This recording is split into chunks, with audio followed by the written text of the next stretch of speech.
Madam President is in the building. So we have, when the show was about to begin, we hosted the country director of Media Focus for Africa, Harrison Manga, and we were talking about, the new show, season 2 of Madam President, of Miss President on KTN Home is coming up, and the impact that season 1 had on those that had participated, on the winner. Now, we went through the entire season 2. We were talking about it, throughout the show as well, and it's come to an end with a winner. And the winner is Angel Mbuthia, representing Kiambu County, certified public accountant, and a chairperson of I don't know what COMESA, what. Eric. The Secretary General of United Nations. Professor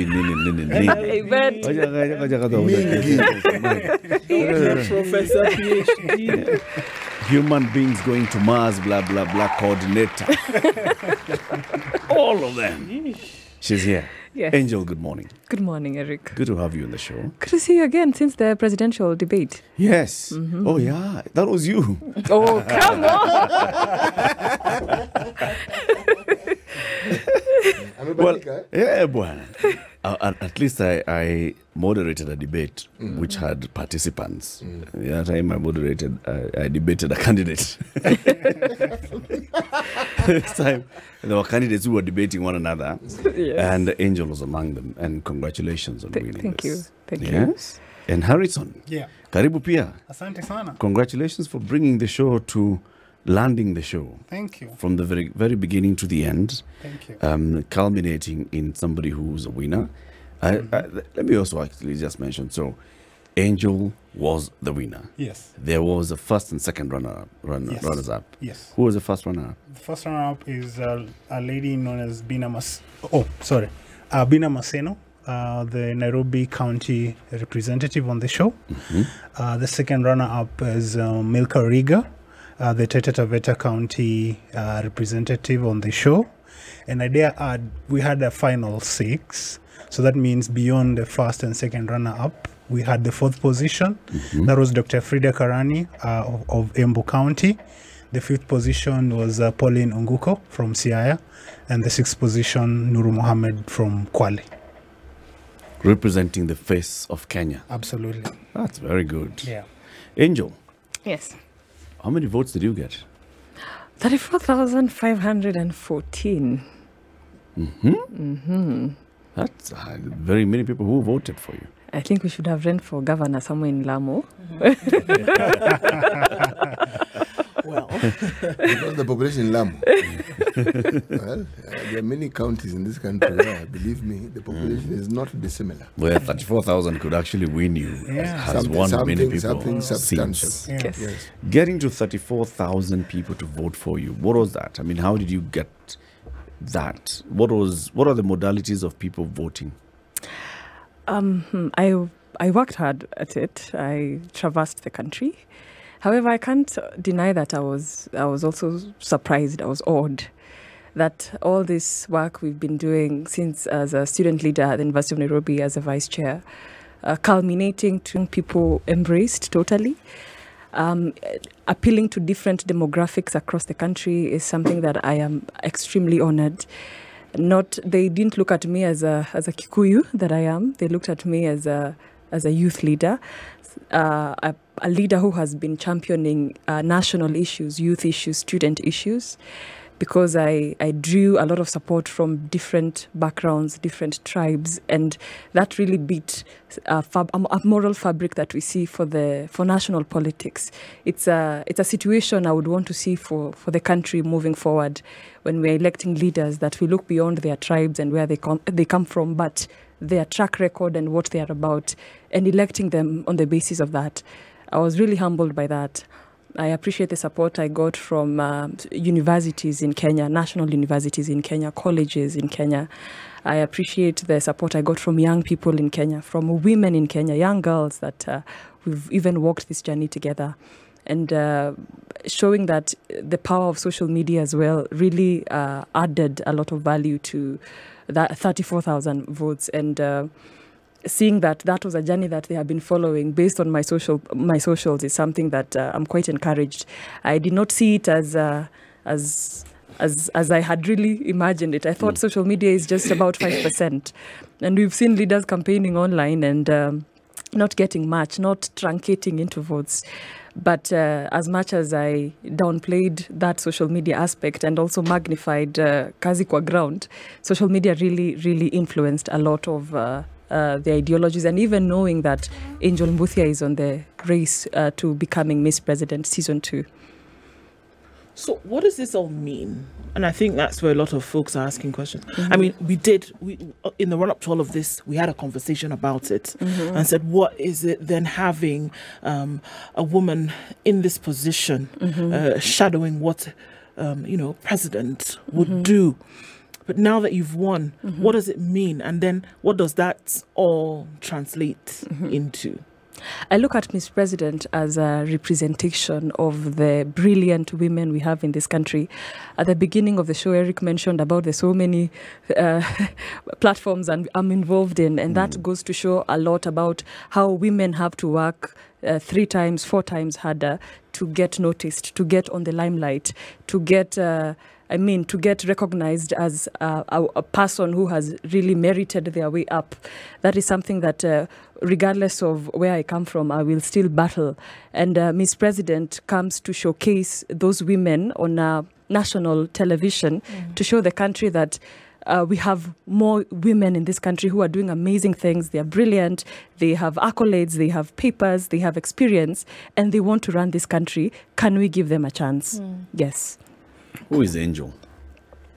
I mean, let's take us through this journey from that moment when you decided you want to be class prefect to the moment you decided you want to be Miss President. Eric, actually, you wouldn't be asking that question if you knew what I wanted to become. I wanted to take your job. That too is available. I wanted to be a news anchor. And as a little girl, you're exposed to a lot of television. And so what I picked from my television is the Catherine Kasavulis and the Esther Arungas, Lillian Muli, those times. And I would think I would want to be a woman like them. They are brilliant, articulate. They're always on the screen. They must be making good money. I want to be like them. They were a role model to me. So I kept on pushing myself, even in my languages in school, to make them better so that I would become a better communicator in future. So with that, I got to watch a lot of news because that is where they featured mostly. And then I got to see other things that affect the country in a different way. I got to see cabinet secretaries announcing KCP results because that affected me. And I was like, oh my goodness, there are other jobs that really affect Kenyans and impact Kenyans in a different way. So do I want to become a newsmaker or a news anchor? But moving on, we always have dreams as young girls. Moving on, I worked hard in high school because I wanted to go to the university, work hard, do a journalism course, get to join the media. Apparently, the Joint Admissions Board then does not allow you to just pick whatever you want. So I was invited to do my Bachelor of Arts at the University of Nairobi. And that is where my communication aspects and wanting to be mentored that way got students thinking, my goodness, Angel, you're so active in class. Don't you want to represent us as a class rep? Then when I became a class rep, I would be approached by student leaders who would be running for SONU. And they would want me to help them in class, mobilize votes. And then that's how I got that experience of I could represent students at a different level. I could communicate their issues. I mean, it's not a surprise because we've seen a lot of journalists get into politics and do very well. And I think for me, it came to a realization at that point. And communicating student issues at that level really gave me that experience of their issues to fight about that I think I should have more interest in, like education, advancing the quest for education in this country. I could see that if you do not have the opportunity to get to set foot in a classroom, then you are disadvantaged 10 times more than someone who has. So I think that has really molded me a lot and even shaped the journey I've taken all through into becoming a student leader, and not just in the University of Nairobi, but that moving on to the All Africa Students Union, where I served as the Gender and International Relations Secretary, working in Accra, Ghana, now representing student issues at a continental level. Now that opened a lot of doors for me globally and not even just nationally, but then now I get to interact with issues at a continental level, education issues, governance issues to do with IT advancement on the continent. And I would want to bring all that experience here at home because we have a country to build. Where? Hey, Harris, we really cool happy in August. is that what you're? I mean, putting this together, putting this whole program together, and bringing women from across the nation, is that what you would hope would reverberate through? Whether it was the minds of people or communities, when you say you want a representative who was going to come out and clamor for issues, is what she has said what you were thinking? I mean, it's for us. It's been an opportunity to show the nation that the pool is much wider. That we do have options in terms of the leadership question and the leadership challenge here in Kenya. And I know we've been used to, a certain category of leaders, particularly, women leaders. And Ms. President for us has been an opportunity to expand that pool, to show the nation that we actually have a much wider variety and choice when it comes to leadership. And we needed a national platform like Ms. President so that someone like Angel can get, the visibility and the attention, that she deserves. And I would say the same for all the, 52 women who are part of this process in season 2. So really that's it. It's supposed to help us see the abundance of possibility within this society, within this community in terms of leadership, and especially leadership, by women. And may I just add that from the first season, we've seen a number of those that were in that process that have already arisen to, very high levels in terms of public service, in terms of political representation. And I'm expecting a similar outcome from, season 2. And Angel, exemplifies that. I mean, the eloquence, the competence, the understanding, the ability to express issues, to present issues. I mean, what else would we be looking for when we're thinking about, leaders for our nation? So really, that is what Ms. President is at the end of the day for us, to continually bring to the fore how, the variety, the mix that we have and the possibilities that exist within the society, especially among the younger women. Yes. So, Angel, now that you have the crown, they say heavy is the head that bears the crown. What happens next? Or competition per se is over, but then now what happens? Doing justice to the Miss President title is doing exactly what it requires, running for office.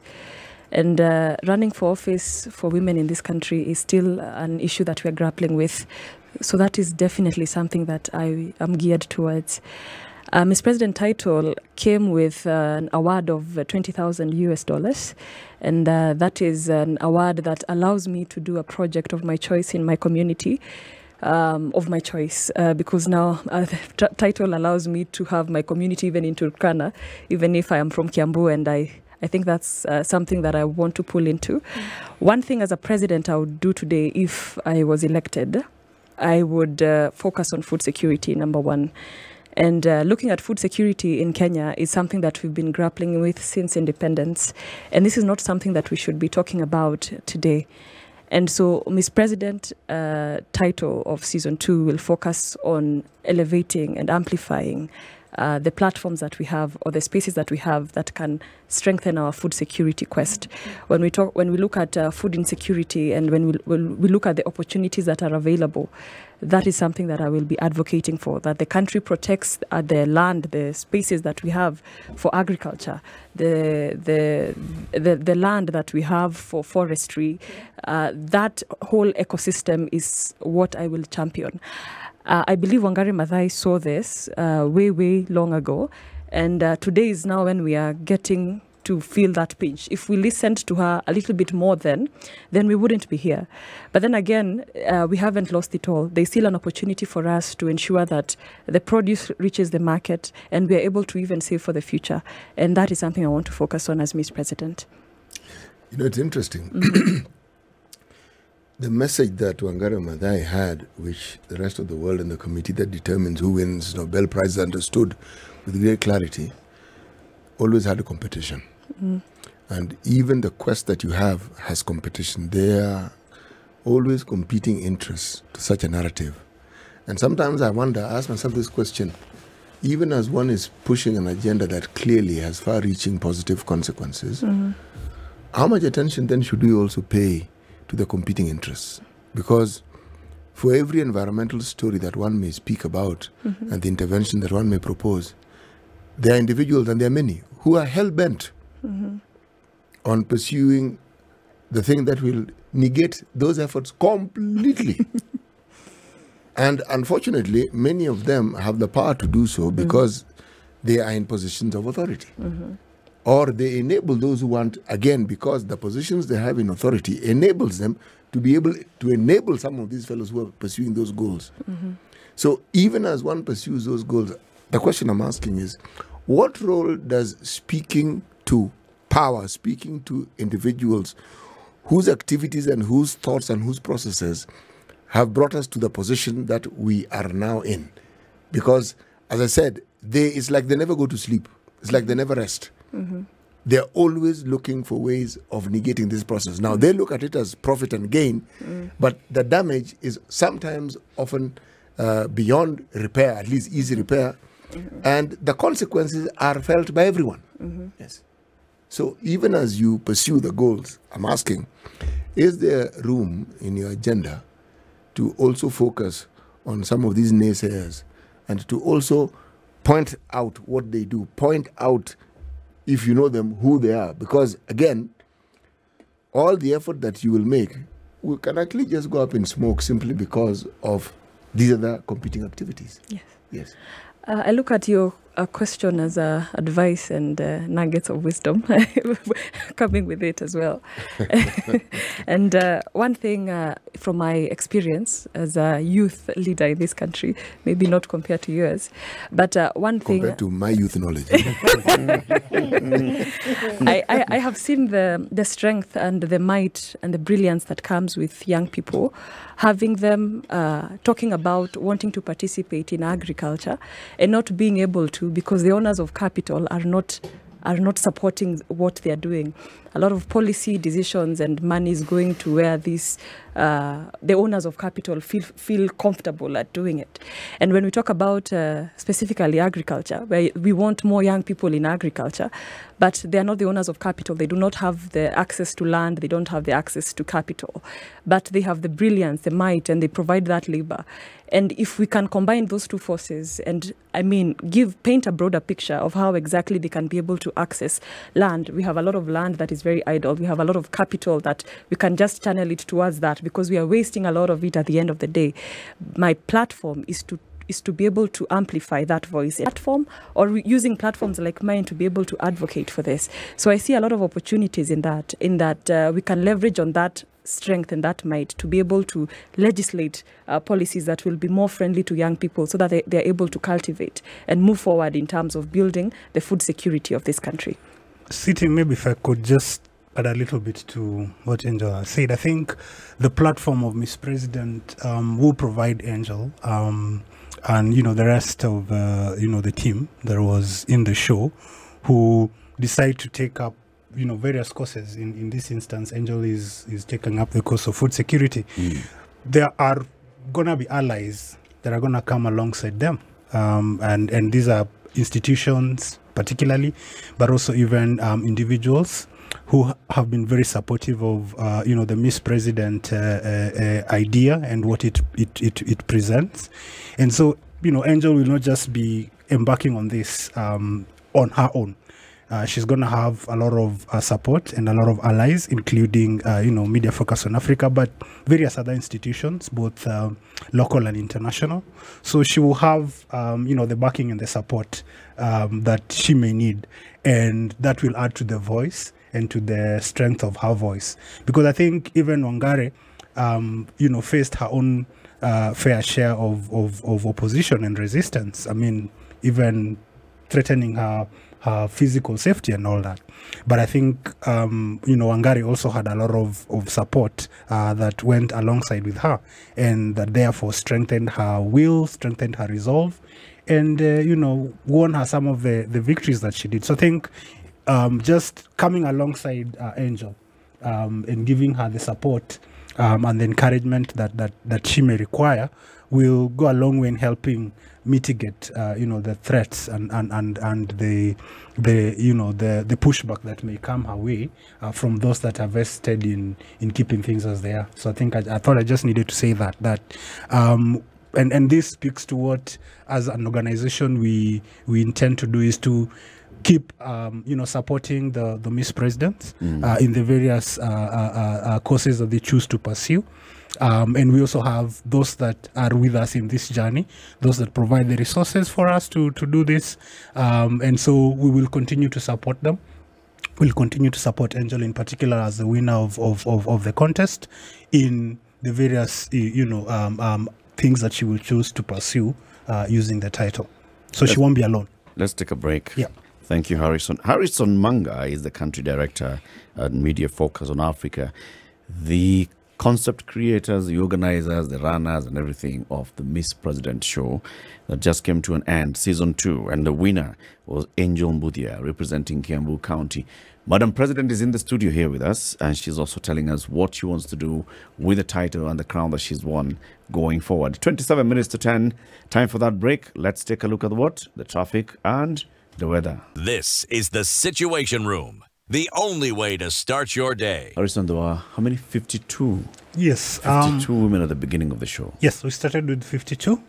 And of course, then we went through a process of eliminations that eventually culminated in Angel becoming the winner of the contest. All of them were really passionate Yeah. about leadership, about the country, about what needs to be done, what needs to change, and the role they can play in bringing about that change. In fact, then some of them were even active in politics. Yeah. And they even contested.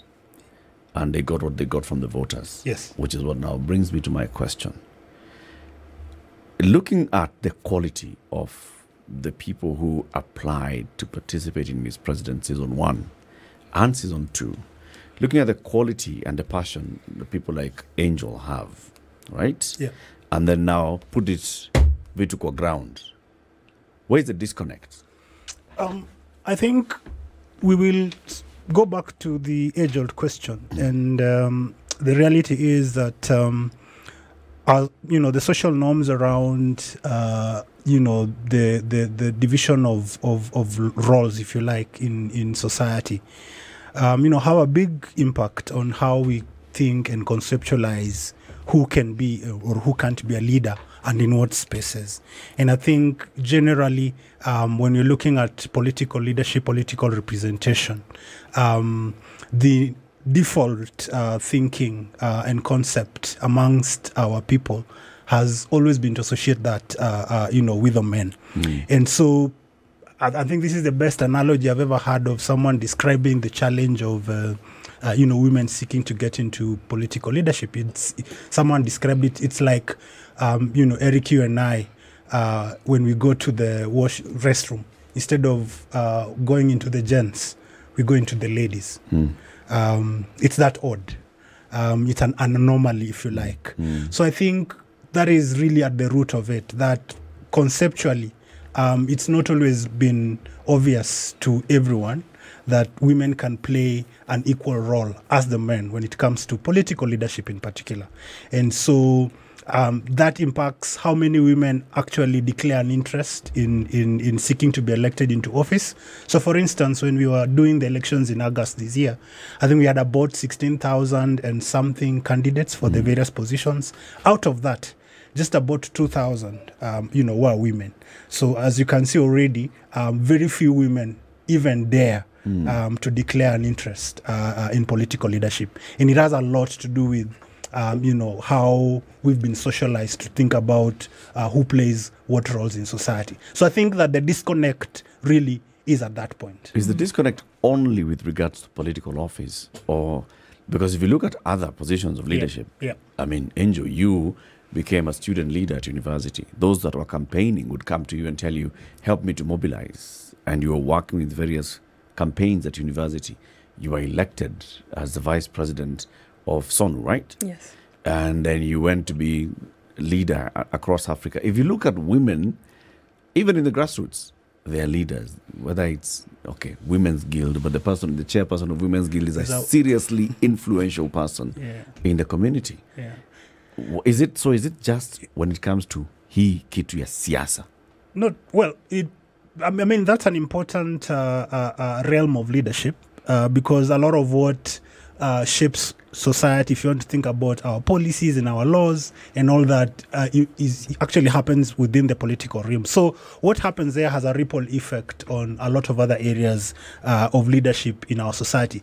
But I think generally this also can be seen even when you think about leadership within the corporate circle. So for instance, there are studies that have shown that, you have very few women as CEOs of blue chip companies. You have very few women who are sitting in boards of those companies and all that. So, even in student leadership realm, we don't have so many ladies in that space. In fact, when I was in university, I was in Moi University. When we were having student leadership elections, there were certain positions that were reserved for the women or were assumed that those are the ones that the ladies would go for, catering and such kind of things. So, and all of these things really stem from the fact that our concept of who plays what role in society has really been impacted by, the stereotypes around that. So that affects what happens in the political realm, but it is very easily translated into other realms of leadership and of life. And so as we succeed in getting more women into political leadership, which is really what Miss President is trying to do, ultimately that will also have an impact on leadership by women in various other spheres of life. I fear, Angel, that yes, you've won this and you've won it deservedly, but it's an elitist position. How would you translate this into the ground position of if you actually sought to be elected by the people of Kiambu to represent them, say, in the county assembly, in the national assembly, in the Senate, as governor? Well, two sides of it. I think when we have a show that airs on national TV at KTN, of course, we are required to use national languages, English and whatnot, and that would attract that kind of audience. But then again, when it got to the voting stage, that is where you will have to even re-educate the voter of what the show is all about. You tell them, we have gotten to this level now, it's time to cast your vote. I am from this county, I need your support. And really, there was a lot of that support as well from the votes that we were mobilizing across the country. Majority, of course, would come from that demographic, but then you cannot ignore those that are from your background, those that are from your support base. And even when we have our families and our parents that introduced us to their cocoons where they meet and their table banking platforms and their chama women, then there's the aspect of going to church. I mean, when you split it down from a top-bottom approach, it worked really well for my campaign. But then again, it doesn't really take away the fact that they also have a role to play in terms of that support. And even when I look at political ambitions in the future, I would not disregard that population, because I mean that is the same one that we are going to really campaign on, depending on where I choose to follow my agenda, my ambition. Let me say that, whether it's in Kiambu or Nairobi or wherever I choose to contest and run for office. So it is still a strategy that is quite needed. because for whatever election that you're going for, let's say you're going for Speaker of a National Assembly, you will be campaigning amongst those who've been elected already. That is a different strategy. If you're being elected by a county, that is a different strategy from a constituency and an MCA. So is Miss President, which required that kind of strategy to be able to win. At the end of the day, it is winning. Yes. How do you think this would translate? Because you said that obviously now after this, it is office. It's government. It's, you know, representation of the people. How then would that translate into going for leadership? When women or even young people knock on the doors of political parties, they are looked at people who are not known. They are nobodies. People who do not have a background or people who do not have that political experience. One thing Miss President allows me to do is to say that I want to run for position X and I need your support as a political party, or I will be running on this political party's ticket. Whether they decide to do a direct nomination or indirect nomination, then Ms. President really gives me an avenue for me to negotiate, or for me to even at least be able to even be at the decision-making table. We've realized that for you to be at the decision-making table, you need to have at least achieved, accumulated, and even have the stature of being there. Because, I mean, we've had to look at this strategy from back, taking it back and moving it forward. So having this platform for Miss President allows me to knock on doors. Even if I tell myself I'll go as an independent candidate, I'll still be able to have the confidence of knowing I just require a good strategy for me to be able to mobilize the votes that I require to either get into a parliamentary county or even a national position. So it doesn't matter who you are. Are we saying that? It doesn't matter who you are, or who your father is, or whatever kind of, you know, background, dynastic connections you might have. It doesn't matter who you are. That Kenya is actually saying that you can pick a leader who has the right strategy. You can pick a leader who is versed in the issues. You can pick a leader who at least is going to show you that they have some semblance of understanding of what needs to happen in the country. Because for the longest time, we would have been told otherwise. That you needed to be connected somewhere with something in order for the people to listen to you. Yes, if let's say this table here was a political party, then I would be able to say I have done this and that, regardless of my young age. I may not have as much money as all of you might have in this table. But you have money. But really, I have done this in the past. I used that very little resource I had, and I got this far. If I get this opportunity, I will not do otherwise. I will even perform and do it better, because in most cases, those are some of the challenges young people have been not able to, questions young people are not being able to answer. Are you able to bring people together? Are you able to command and I mean, dissect issues nationally or for the county or for the constituency that you want to represent? And when we saw the Azimio coalition,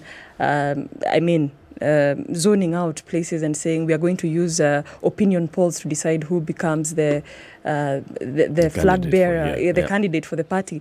That meant a lot of what you've achieved before and the kind of things you've done before, or the little that you've been able to do in the past 1 year towards the election. So that is not, 1 year is not enough time for a leader to be defined as who they would want to be seen as, or even time for them to even mobilize the right resources that they need to be able to run for office.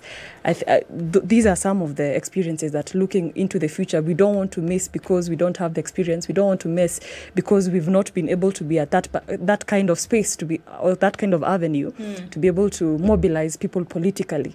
So this is a platform that we are looking into as young women. Even as season 3 comes into play, I would really, really encourage women across the country to apply. And I mean, it's quite an opportunity. It's quite an experience. Understanding national issues, from foreign policy to food security to governance. It's a platform that really allows you to exude yourself as a leader. Whether you're a doctor in chemistry, a doctor in medical sciences, a doctor in social sciences, you're able to understand governance issue in a way that they should be, and in a way that can allow you to occupy a public office at the very best that you can be. So Harrison, these other women, I think there's a huge resource in the other women who did not make it to be president. They've learned what Angel is saying. They've all been through this learning process. Yeah. They've all they've been through the fire, been presented as gold. They didn't win the position, but there's a huge resource, I think, that has been banked in them in terms of then delivering them as then a resource that can be, quote unquote, used by the country in the future. What happens to them? So one, in the very immediate future right now, post the Miss President competition on TV, there's a program we are putting together, a mentorship program that will invite all of these women, all the 52 of them, and we will continue the process of really investing in their capacity, in their ability for leadership. So that is something we're going to be doing, over the course of the next 6 to 12 months. In addition to that, there are various players that are coming into this equation. So for instance, we have the Kenya Women Parliamentarians Association, that is KEWOPA, which is basically a membership of all elected national women. So how can we get into an arrangement where there is some kind of twinning between the elected leaders, the elected women leaders, and the women who've been on Miss President, some kind of a mentorship, some kind of a coaching, kind of arrangement, so that we continue to expose, these women to what it really is like. In the real world of political leadership in particular. Because ultimately what we are seeking to do is, by the time we get to the next elections in 5 years' time, we'd like to see many of these women throwing their hat in the ring and seeking elective positions, because they have the capacity, they have the knowledge now. So all that is needed is just very effective strategies that can help them secure election. And this kind of mentorship programs that we're thinking about are one way of ensuring that. But then there are various other avenues.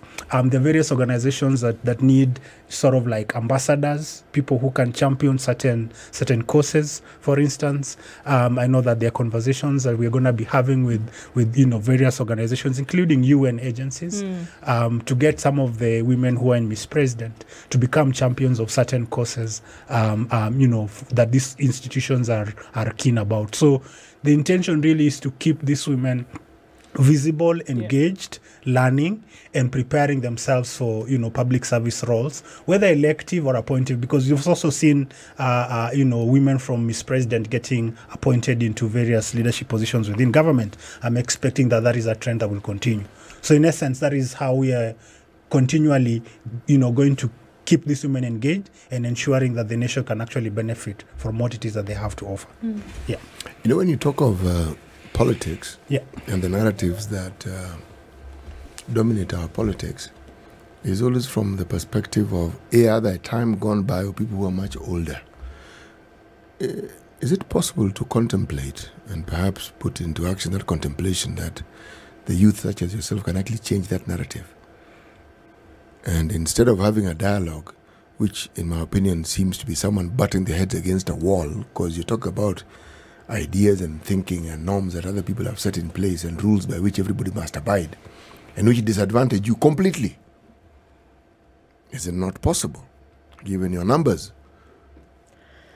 When you look at the democratic process for Kenya, you get elected to a public office either through independently or through a political party. Independently becomes neither here or there, but then when you look at political parties, then you realize that hapo ndio kizungumkuti iko, because most young people are locked out on the basis of a political party. But let's say I want to start my own political party, what do I need? I need to register at the Registrar of Political Parties. I need a down payment of about 250,000. I need representation in about 20